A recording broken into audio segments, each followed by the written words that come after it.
রাসূলুল্লাহ সাল্লাল্লাহু আলাইহি ওয়াসাল্লাম বলেন, মান তাশাব্বাহা বিকওমিন ফাহুয়া মিনহুম, যে জাতি যাকে অনুসরণ করবে, ভালোবাসবে, মহব্বত করবে, তার সাথে হাসর নাসর হবে।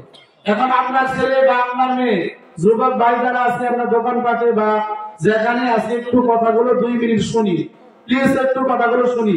আপনাদের বাঁচানোর জন্য কথা বলতেছি, পরকালে যেন জাহান্নামে যেন যেতে না হয়, সেজন্য হক কথা বলা দরকার। আপনার ছেলে মেয়ে, আপনার মেয়ে যেন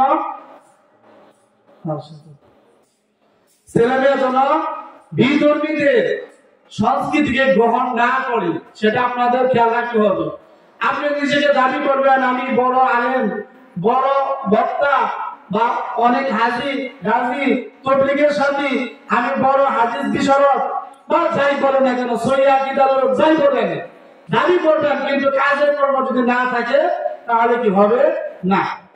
আপনার ছেলে আপনার মেয়ে যেন এই হ্যাপি নিউ ইয়ারের নামে অশ্লীলতা বেহায়াপনা যেন, গান বাজনা যেন, এগুলা যেন না পালন করে, আপনাদের খেয়াল রাখতে হবে। কারণ রাসূলুল্লাহ সাল্লাল্লাহু আলাইহি ওয়াসাল্লাম বুখারী শরীফের হাদিসের ভিতরে ইরশাদ করেছেন, আলা কুল্লুকুম রাই ওয়া কুল্লুকুম মাসউলুন আন রায়াতি। হাদিস আছে না হুজুর, যে প্রত্যেকই দায়িত্বশীল, এই দায়িত্ব সম্পর্কে কাল কিয়ামতের দিন জিজ্ঞাসা করা হবে।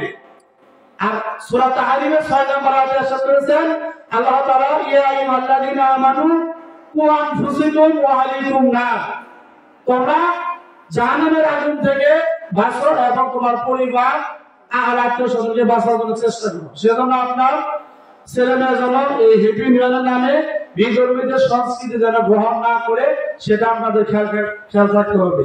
যুবক ভাই যারা আছি, আমরা এগুলা থেকে আমরা দূরে থাকি। আমাদের গ্রামে বিশেষ করে যারা যুবক ভাই, আমার পরিচিত অনেক লোক আছে বা এই সমাজে উত্তরপাড়া অনেক আমার ছাত্র আছে, তাদের কাছে আমি পায়ে হাত ধরে অনুরোধ করে বলতেছি, তোমাদেরকে জাহান্নামের আগুন থেকে বাঁচানোর জন্য, পরকাল থেকে বাঁচানোর জন্য এই কথাটা বললাম। আমরা সকলে এই গান বাজনা থেকে, এই হ্যাপি নিউ ইয়ারের নামে অশ্লীলতা বেহায়াপনা বিধর্মীদের সংস্কৃতি থেকে আমরা সকলে ফিরে আসি। সকলকে অনুরোধ করে বলতেছি, আমাদের সমাজে গান বাজনা 2 দিন পর পরই বক্সের, এই বক্সেতে যারা কি বলবেন, ঘুম পানো যারা, আমরা হাটের রোগী যারা, যারা বৃদ্ধ লোক যারা, তাদের ঘুম হয় না, কি কষ্ট, বাচ্চা সন্তান ঘুম পড়তে পারে না, মানুষ সাহায্য নামাজ করতে পারে না, 2 দিন পর পর এই জায়গায় বক্স, এই জায়গায় বক্স, এই জায়গায় বক্স, এদের অত্যাচারে মানুষ অতিষ্ঠ। সেজন্য যুবক ভাই যারা আমরা কথাগুলো শুনতেছি, এই বক্স থেকে, এই আপনার গান বাজনা থেকে, বেহায়াপনা থেকে আমরা দূরে থাকি।